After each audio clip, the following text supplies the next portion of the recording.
पिछले 2 से 3 दिनों से भद्रावती शहर परिसर में तेंदुए का मुक्त संचार शुरू होने से नागरिकों में भय का वातावरण निर्माण हुआ।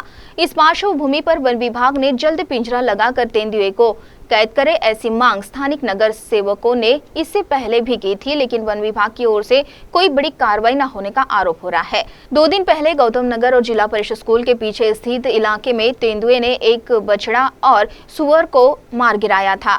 वहां तेंदुए के पगमार्क और पंजों के निशान पाए गए। दौरान आज सुबह करीब 10 बजे रविंद्र किशन बाव ने गौराला रेलवे स्टेशन के पास अपने खेत में काम कर रहे थे, तभी तेंदुए ने उन पर अचानक हमला कर दिया। जैसे तैसे उन्होंने तेंदुए से अपनी जान बचाई। हमले में पेट और हाथ में उन्हें गंभीर चोटें आई। उन्हें तत्काल भद्रावती ग्रामीण अस्पताल में उपचार के लिए दाखिल किया गया। विशेष यानी घायल अवस्था में ही रविंद्र बावने ने भद्रावती वन विभाग के कार्यालय में जाकर घटना की जानकारी दी। वे स्वयं से ग्रामीण अस्पताल भद्रावती में उपचार के लिए दाखिल हुए। इस घटना के बाद परिसर के नागरिकों में भय का वातावरण और भी बढ़ा है। वन विभाग ने जल्द पिंजरा लगाकर तेंदुए का बंदोबस्त करे, ऐसी मांग नागरिकों की ओर से की जा रही है। भद्रावती शहरामध्ये बिबट्याचा वावर आलेला आहे। आपण नगरसेवक आहे।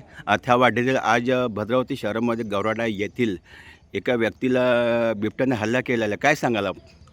तर गेले काही दिवस झाले, जे मागच्या 3-4 दिवस झाले आपण बघितलं की भद्रावतीमध्ये अलग अलग परिसरामध्ये बिबट्या वावरत आहे। जसं आपलं जिल्हा परिषद झालं, गौतम नगर झालं आणि बगडेवाडी ते नेहमी आता बिबट्या आपल्याला वावरत दिसत आहे आणि खूप जणांनी आता निवेदन दिलेलं आहे। तसंच आज आम्हाला सुमारे सकाळी 10 वाजता माहिती झालं की आमच्या प्रभाग गौराडा येथील रवी बावने या इसमाला जे गणेश मंदिर गेट आहे त्याच्या मागच्या परिसरामध्ये त्याच्यावर हल्ला झालेला आहे। आणि काळजी घ्यायची गोष्ट म्हणलं तर असं की ते जो परिसर आहे तिथे परिसरामध्ये खूप लोकांची अशी शेती आहे आणि शेतीमध्ये बाया आता सध्या जे आपलं टिबणं आता चालू असल्यामुळे बाया तिथे वावरत असतात आणि लोक येणं जाणं करत असतात आणि तो परिसर असा लोकांनी येणं जाणं आवाजावं जात असतो। त्यामुळे माझं म्हणणं आहे की फॉरेस्ट ऑफिसरांनी लवकरात लवकर त्याची दक्षता घ्यावी आणि बिबट्याला लवकरात लवकर कैद करावी। दादा काय सांगाल आप? मी नगरसेवक अनिल पडोडे बाजारवाड। काल सायंकाळी 4च्या दरम्यान एक सूर्यवंशी एक ट्रॅक्टर चालकची माहिती आली की इथे बिबट्या आहे। तर आम्ही वन अधिकाऱ्याला फोन करून त्यांना बोलवलं आणि तिथं जाऊन आम्ही चौकशी केली।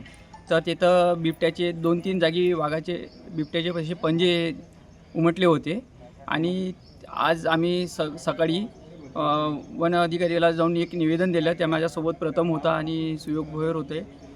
निवेदन दिलं आणि लवकरात लवकर त्या बिबट्याचा बंदोबस्तसाठी जिथं आता गौराडा एक आहे आमचा, एक बाजारवाडमध्ये स्वामी समर्थचा मागचा एरिया, तिथं पिंजऱ्याची एक मागणी केली आहे। आज सदर याच्यावर आम्ही आज असं सांगितलं आहे लवकरात लवकर त्यांचं बंदोबस्त करावे, नाही तर अन्यथा आम्ही आंदोलन करण्यात येणार। शहरातील एक बिबट मुक्तपणे संचार करीत आहे, तर याची भीती नागरिकांना एवढी आहे की म्हणजे त्यांनी दहशतमध्ये जीवन जगत आहे। व भद्रावती शहरात 2 दिवसा अगोदर गौतम नगर व जिल्हा शाळेमागील ह्याच बिबट्याने एक वासरू अजून एक वऱ्हाला ठार केले आहे। तर याची माहिती वन विभागाला काही नगरसेवकांनी 2 दिवसा अगोदर दिली होती, परंतु आज सकाळी 10 वाजताच्या दरम्यान गौराडा येथील किसन बावने यांनी शेतात काम करत असताना दबून धरत असलेल्या बिबट्याने अचानक हल्ला करून त्याला पोटावर व हातावर जखमी केले व स्वतःहून यांनी त्याला झुंज देऊन स्वतःचा जीव वाचवला। यानंतर त्याने स्वतः भद्रावती वन विभागामध्ये जाऊन याची वन विभागाला माहिती दिली व लगेच त्यांनी आपल्या उपचारासाठी भद्रावती ग्रामीण रुग्णालय इथे जाऊन उपचार केले। तरी वन विभागाला याच्या पुरेपूर बंदोबस्त करण्यात यावे अशी येथील भद्रावती नागरिकांची मागणी आहे। सिटी न्यूजसाठी भद्रावतीवरून जावेद शेख यांची रिपोर्ट।